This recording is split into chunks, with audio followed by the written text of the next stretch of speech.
Con pasión en lo alto entonamos bellas notas del himno inmortal.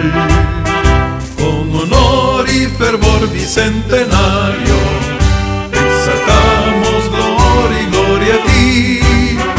Con honor y fervor bicentenario exaltamos gloria y gloria a ti.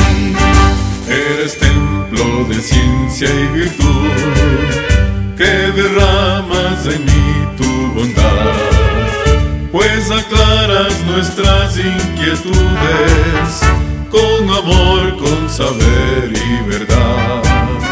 En tus aulas cultivas la ciencia, procurando alcanzar experiencia.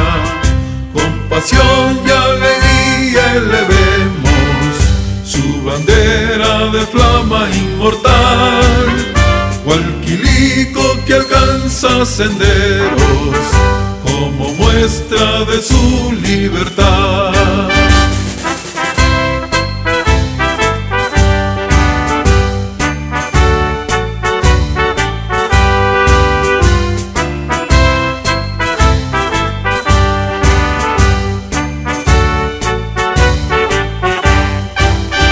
Los volcanes, testigos frecuentes del trabajo, entrega y servicio, nos inspiran siempre imponentes, valorando nuestro sacrificio. Su espíritu despierta el ingenio, unidad municipal del milenio, cual quilico que emprende su vuelo y conquista el cielo con prontitud. En el niño proyecta el anhelo y en el joven brilla su plenitud.